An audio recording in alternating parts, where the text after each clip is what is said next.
Hi, this is Margaret from the blog Don't Call It Bollywood, and this is my dog. This is this week's box office post. Not much to talk about, so this should be a quick video. Sanju is in week 2. Absolutely nothing else is coming out. Sanju is still playing on almost the exact same number of screens as it had in week 1, which is very unusual. Usually screens go down in week 2 because interest has gone down in week 2.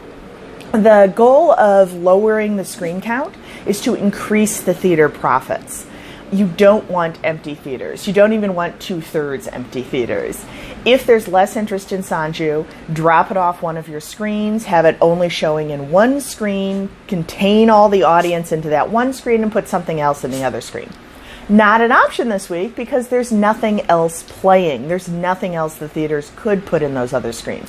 There aren't even any new Southern movies that are coming out that are a big deal. Sanju is the only thing you can possibly play, so theaters are stuck still playing it on the same number of screens in week 2, even as the interest is dropping off. It's dropping off in a natural way. This isn't a bad word of mouth kind of situation. It's just an issue of a bunch of people saw it opening weekend and they don't feel the need to see it a second time. So what I'm seeing in America is around $2,500 per screen. And in Germany, for instance, it dropped from $3,000 to $900 per screen. In Canada, it actually is doing much better and having many more screens, which I believe is because, for some reason, it didn't play on a lot of screens in Canada the first week. So this is sort of a second opening week for it. In the UK, it's on almost the exact same number of screens, and it's dropped from 3,000 to 1,800. So what all of this is telling me is if it had lost screens the way a film normally would, the per-screen average would be very good. The one place where you can see that is New Zealand. It went from 33 screens to 22 in New Zealand, which is a normal drop, losing about a third of the screens for the second week. And in New Zealand, it went from around 7,000 to around 5,500 per screen. So a comparatively small drop. It's still doing very healthy.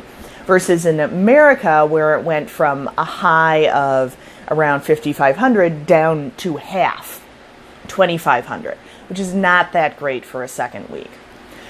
This seems to be a trend I've been noticing this year. Padman had the same thing. It had the same number of screens second week as first week, and Race 3 also.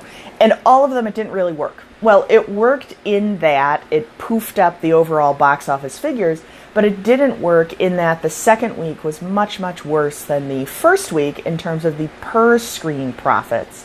And if the theaters had been able to lose some of those screens, the second week would have been fairly healthy. This is a problem in general with the push for the bigger box office and with the push for the distributors to get money. Depending on the contracts, often theaters get to keep more of the profits in later weeks, and distributors and producers keep more of the profits in earlier weeks. So there's an advantage to the distributors and producers to do a heavy promotional campaign and a heavy wide release in the first few weeks, and then forget about the film as time goes on. Theaters don't care about that. Theaters just want to sell tickets consistently and always have something playing. But right now, they've got a bit of a gun to their head situation. I suspect there is some pressure from the distributors to make a 2-week instead of just a 1-week commitment. But on top of that, there's no alternatives coming out. Because the industry has gotten so used to not releasing anything the week after a major film, it means there is nothing that you could show if you decided to switch up some of those theaters. There's no other option. So it's not really a fair comparison. It used to be that these major films would scare off any other films, like the other films would release and would not be able to find an audience. Now, they're scaring them off before they even release. There's no actual competition or race happening. It's just the film comes out and there's nothing else to watch, so theaters play it and people go watch it.